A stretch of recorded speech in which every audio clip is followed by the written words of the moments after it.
বাংলা সাহিত্যের ইতিহাসে অনেক ভূতের গল্প আছে। আমাদের সেরকমই একটা ছোট্ট প্রচেষ্টা বলতে পারেন। আজকে বাংলার যে ভূতের গল্পটি আমাকে পাঠিয়েছে তার নাম রোজি। তো শুরু হচ্ছে প্রান্তিক স্টেশনে একটি রাত। গল্পের সূত্রধার ও গল্পে স্বাগত। কাজের সূত্রে আমাকে প্রায়ই বাইরে যেতে হয়। যদি বাড়ি ফেরার মতো অবস্থা থাকে তাহলে হোটেল বা লজ থাকতে আমি বাড়িটাকেই বেশি প্রেফার করি। কারণ আমি বরাবরই একটু ওই বাঙালিরা ল্যাদখোর পরিমাণে বলতে পারেন। বাড়ির বিছানা আমার কাছে স্বর্গের মতো। ও সরি, আমার পরিচয় দেওয়া হয়নি। আমার নাম অবনী সেন। আমি একটি ছোট্ট বেসরকারি কোম্পানিতে কাজ করি। যেদিনের কথা বলছি সকাল থেকে প্রচুর বৃষ্টি।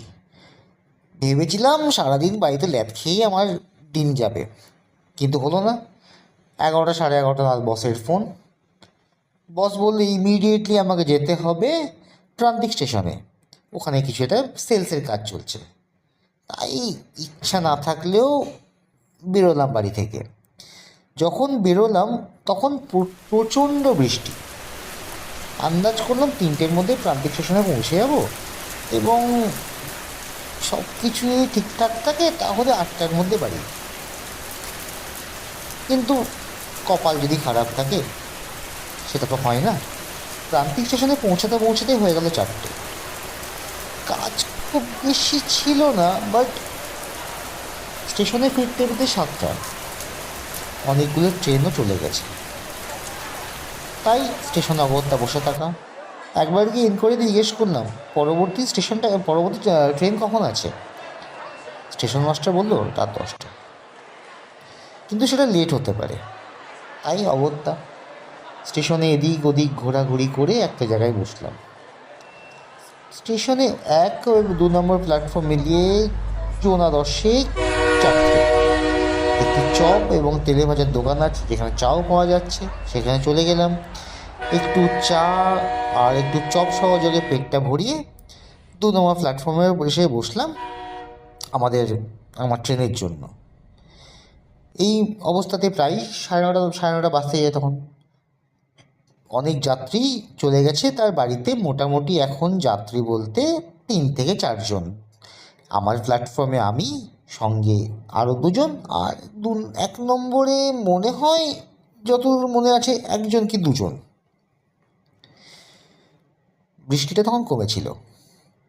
কোনো রকমে একটা জায়গা পেলাম শুকনো। হঠাৎ 9:30 10টার সময় মুষলধারে বৃষ্টি আসে। নিজের মাথা বাঁচিয়ে একটা ছোট্ট ওয়েটিং রুমে ঢুকলাম। রুমটা মোটামুটি পরিষ্কার। একটি মেন দরজা, সামনে পেছনে 2টো করে জানলা। জানলাগুলোকে কোনো রকমে টেনে বন্ধ করলাম। তার মধ্যে খবর এলো আমি যে ট্রেনটাতেই বাড়ি ফিরব ট্রেনটি ঘন্টা 3 লেট। ঘড়িতে তখন 10টা, 10:30। ভাবলাম 1টার আগে গাড়ি আসছে না। অগত্যা কোনো রকমের ওয়েটিং রুমের বেঞ্চের ওপরে বসিয়ে গাটা কেটে এলাম। সারাদিনের ধকল। ব্যাগটা ছিল কাছেই। চোখটা বন্ধ হয়ে এসছে। কতক্ষণ জানি না। হঠাৎ ঘুমটা ভাঙলো আমার ব্যাগের একটা টান দেখে।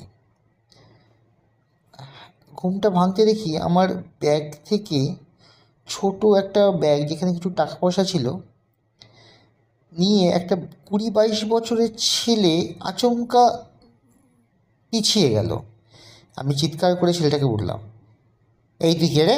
ব্যাগটা ফেরত দেখুনি, ব্যাগটা দিয়ে যা। সঙ্গে সঙ্গে চোখটা গেল আমার অন্যদিকে। আরেকটি ছেলে, বয়স 70 থেকে একটু বেশি হবে, হাতে চকচক করছে কিছু একটা। বুঝতে আর বাকি রইল না আসলে ছুরি। তাও মনটা কেমন মুচড়ে গেল। হঠাৎ দেখি যে ছেলেটা ব্যাগ নিয়ে পালিয়েছিল সে তার আরেকটা ব্যাগ আমার ওখানে ফেলে গেছে। সেই ব্যাগটা হাতে তুলে যে ছেলেটির হাতে ছুরিটা ছিল তাকে ইশারায় ডেকে বললাম, এটা নিয়ে যাও।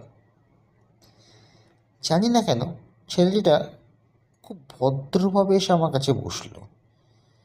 আমি ওর হাতে ব্যাগটা তুলে দিলাম।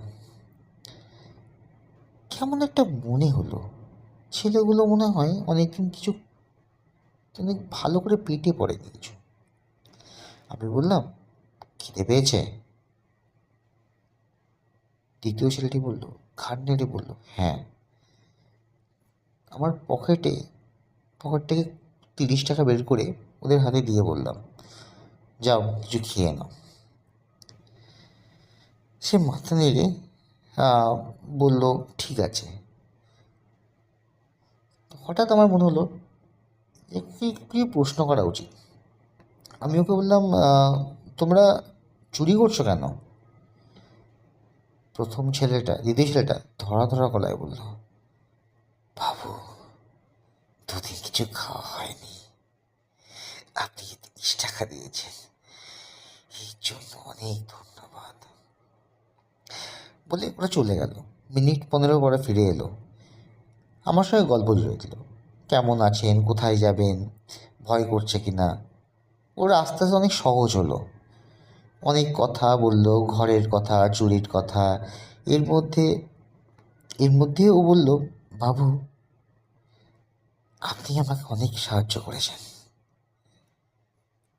এখানে আসলে আপনার কোনো ক্ষতি হবে না। আমি মুচকি এসে বললাম, ঠিক আছে। তখনই কানে একটা অ্যানাউন্সমেন্ট হলো, একটা থ্রু ট্রেন পাস হবে 2 নম্বর থেকে। সঙ্গে সঙ্গে প্রথম ছেলেটা বলে উঠল, বাবু, এবার আমরা যাই, আপনি বসেন। কৌতূহল বসে আমি জিজ্ঞেস করলাম, কোথায় যাবে এখন? এই বৃষ্টি পড়ছে। বাবু, আমরা যেখানে থাকি সেখানেই যাই। বলা শেষ, দুজনে লাফিয়ে পড়লো থ্রু ট্রেনটার মধ্যে। ট্রেনটা সজোরে বেরিয়ে গেল। আমি ঘুমটা করে উঠলাম। ঘামছে, গরম কিন্তু অতটা নয়। দেখলাম আমার ব্যাগ আমার কাছে আছে, আশেপাশে কেউ নেই। একটা আষ্টে গন্ধ কিন্তু আমার চারিদিকে ছড়িয়ে আছে।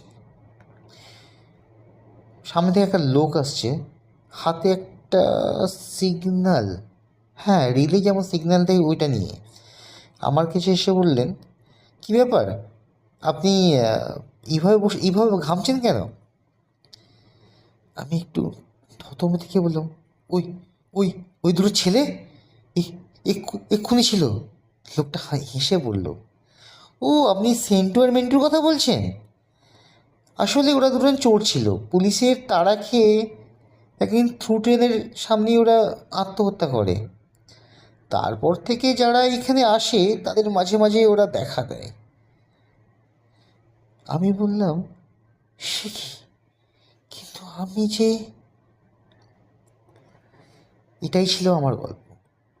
আমি কি সেদিন ঠিক দেখেছিলাম কি ভুল দেখেছিলাম আমি জানি না, তবে যেটুকু দেখেছিলাম মনে হয় আমার ভুল নয়। আর যে লোকটি আমাদের ওর সম্পর্কে বলেছিল, তারপরে কিন্তু তাকে আমি আর কোনোদিন দেখিনি। আপনারা শুনলেন প্রান্তিক সেশন একটি রাত। কেমন হয়েছে জানাবেন। গল্প পাঠিয়ে এবং গল্প সূত্রধার ছিলাম আমি, স্বাগত। এবং যিনি গল্পটা আমাকে পাঠিয়েছিলেন, নো ডাউট গল্পটা আমার তো পড়ে খুব ভালো লেগেছে, আপনাদেরও ভালো লাগবে। সবাই ভালো থাকবেন এবং আপনারা পরবর্তীকালে কী গল্প শুনতে চান প্লিজ যদি জানান, আমি খুব উপকৃত হব এবং আপনাদেরও সেই হিসাবে গল্পকে আমি উপস্থাপিত করতে পারবো। আর শনিবারের জন্য অপেক্ষা করুন, অন্য একটি গল্প নিয়ে, আরেকটা স্টোরি নিয়ে। ততক্ষণ যেন গুড নাইট, সবাই ভালো থাকবেন, সবাই সুখে থাকবেন।